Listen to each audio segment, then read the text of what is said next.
آتی ہے تو اس کو بنایا کس نے؟ کوئی بھی چیز مثال کے طور پہ آپ کو آم پسند ہے یا میووں میں کوئی چیز پسند ہے، یہ میوہ بڑا اچھا ہے، اس کا بنانے والا کون ہے؟ اس میں ذائقہ کس نے ڈالا ہے؟ اسی طرح یہ ساری کائنات جو ہے اللہ تعالیٰ نے قرآن میں بالکل جو آیت میں نے آپ کو پڑھ کے سنائی ہے، اللہ تعالیٰ فرما رہا ہے کہ دیکھو ان فی اختلاف اللیل والنہار، رات اور دن کے بدلنے میں، اور جو بھی آسمان میں اللہ تعالیٰ نے اس کائنات میں پیدا کیا ہے اور جو آسمان سے پانی برس رہا ہے، یہ سب کچھ اس میں تمہارے لیے نشانیاں ہیں۔ اعوذ باللہ من الشیطان الرجیم، بسم اللہ الرحمن الرحیم، اللہم صلی علی سیدنا محمد معدن الجود والکرم وآلہ وسلم۔ سامعین و ناظرین اکرام، السلام علیکم ورحمۃ اللہ وبرکاتہ۔ آج کا ہمارا موضوع باطن کی حقیقت۔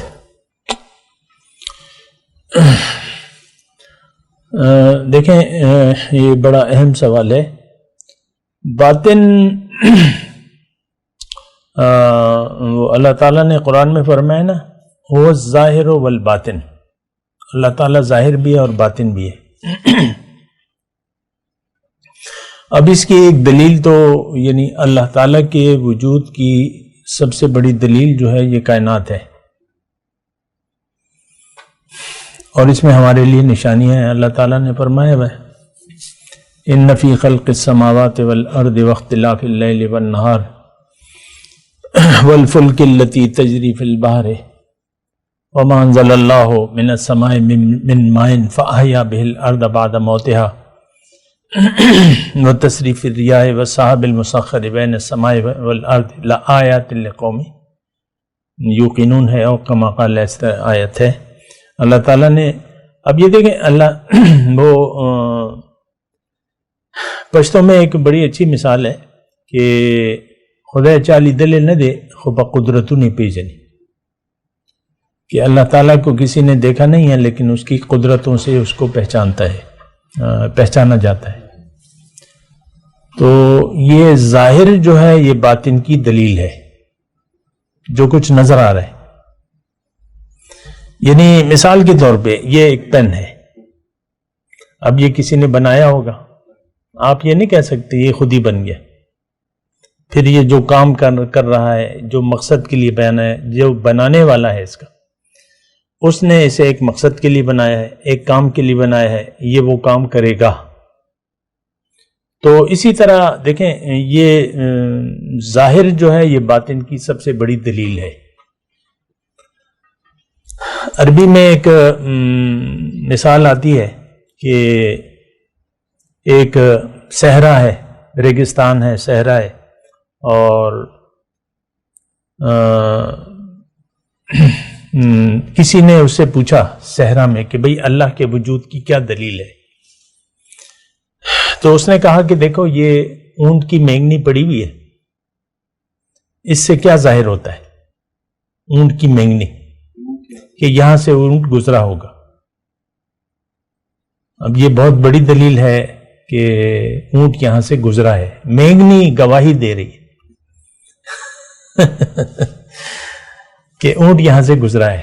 اسی طرح دیکھیں اس میں کوئی شک و شبہ نہیں ہے۔ بہرحال یہ سوال آتا ہے، یعنی لوگ بعض اوقات کہ بھئی جو کچھ ہمیں نظر آ رہا ہے ہم نے تو اس کو دل دے دیا ہے، اور وہ ہمیں اچھا بھی لگتا ہے کیونکہ نظر آ رہا ہے۔ اور سوال یہ کرتے ہیں لوگ کہ بھئی اللہ سے ہم کیسے محبت کریں؟ اللہ تو نظر نہیں آ رہا۔ شدید محبت تقاضا ہے نا، اللہ سے شدید محبت ایمان کا تقاضا ہے۔ تو اللہ تو یہ ایک سوال آتا ہے۔ تو بہرحال اس کا جواب بالکل واضح ہے کہ جو کچھ جس کو تم نے دل دیا ہوا ہے، اس کا بنانے والا کون ہے؟ جو اس کا خالق کون ہے؟ مثال کے طور پہ ایک صورت آپ کو پسند آتی ہے، کوئی تصویر، کوئی صورت آپ کو پسند آتی ہے، تو اس کو بنایا کس نے؟ کوئی بھی چیز مثال کے طور پہ آپ کو آم پسند ہے یا میووں میں کوئی چیز پسند ہے، یہ میوہ بڑا اچھا ہے، اس کا بنانے والا کون ہے؟ اس میں ذائقہ کس نے ڈالا ہے؟ اسی طرح یہ ساری کائنات جو ہے اللہ تعالیٰ نے قرآن میں بالکل جو آیت میں نے آپ کو پڑھ کے سنائی ہے، اللہ تعالیٰ فرما رہا ہے کہ دیکھو ان فی اختلاف اللیل والنہار، رات اور دن کے بدلنے میں، اور جو بھی آسمان میں اللہ تعالیٰ نے اس کائنات میں پیدا کیا ہے، اور جو آسمان سے پانی برس رہا ہے، اور یہ جو بادل اڑ رہے ہیں، اور یہ سب کچھ اس میں تمہارے لیے نشانیاں ہیں۔ یہ کائنات از خود تو بن نہیں سکتی، از خود تو کوئی یعنی کوئی چیز بھی نہیں بن سکتی، از خود، خود بخود تو کوئی چیز نہیں ہو سکتی۔ تو وہ بعض ہوتی ہے نا آٹومیٹک واشنگ مشین ہوتی ہے، تو ٹھیک ہے وہ خود بخود چلتی ہے، لیکن اس کا نظام کس نے بنایا ہے؟ جو بنانے والا ہے۔ خود بخود کیسے ہو رہی ہے؟ وہ پانی ڈالا جاتا ہے، ایک اندازے سے پانی ڈلتا ہے، پھر وہ اس کو کھنگالتی ہے، یہ کرتی ہے وہ کرتی ہے، جو بھی سسٹم ہے، لیکن اس کا ایک سسٹم بنانے والا ہے۔ اسی طرح یہ کائنات، اس میں یہ سب خود بخود تو یہ بنایا کس نے؟ پہلی بات تو یہ ہے،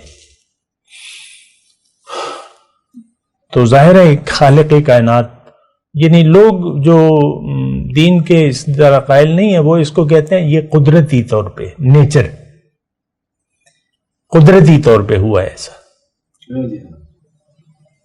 یہ ایک فرقہ بھی ہے نیچری، جو ہوتے ہیں نا سر سید احمد خان، جو حدیث کو نہیں مانتے، یہ وہ جو معجزات کو نہیں مانتے، وہ ان کو نیچری کہا جاتا ہے، ایک فرقہ ہے۔ تو بہرحال دیکھیں، سب سے بڑی کائنات کی یعنی جو بھی ہمیں نظر آ رہا ہے، اس کے پیچھے تو ایک ذات ہے بس، جو کہ تمام خوبیوں کی مالک ہے۔ ہم کہتے ہیں نا الحمد للہ۔ تو یہ اصل میں تو ہم سوچتے نہیں ہیں نا، سوچتے نہیں ہیں، پھر سوال پیدا ہوتے ہیں، پھر کوئی ہمیں جواب نہیں ملتا۔ جو کچھ بھی موجود ہے اس کے پیچھے اللہ ہے، اللہ کا ارادہ ہے، اور اللہ ہی کا کمال ہے۔ اس دن میں ایک تصویر دیکھ رہا تھا، بطخ کا انڈا تھا،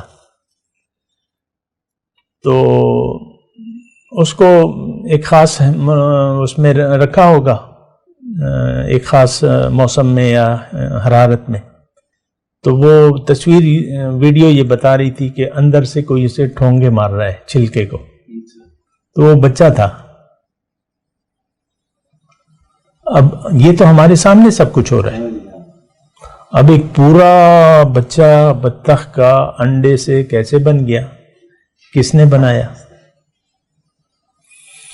تو اس میں مطلب اگر ہم سوچیں نا تو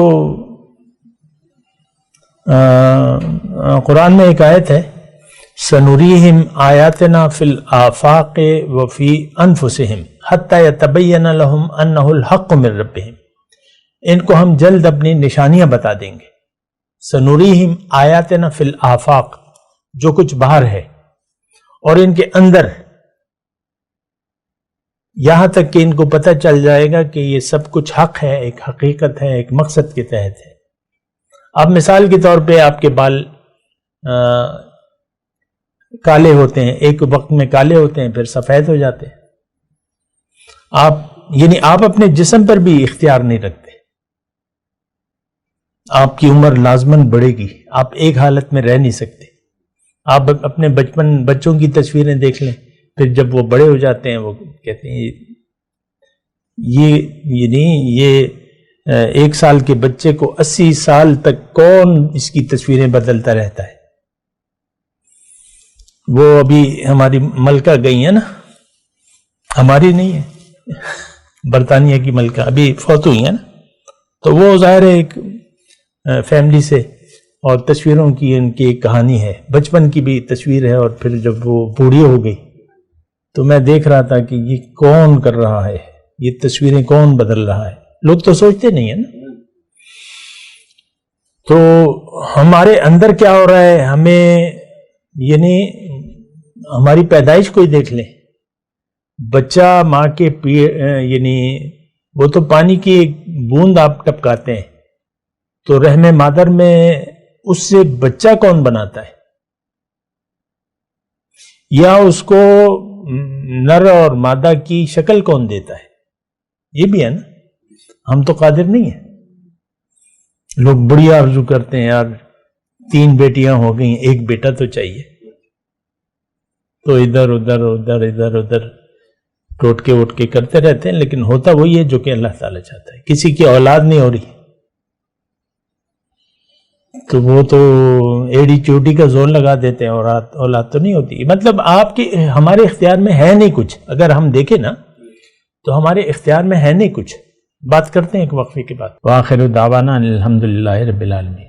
مولایا صلی وسلم دائما ابدا على حبیبک خیر الخلق کلہم.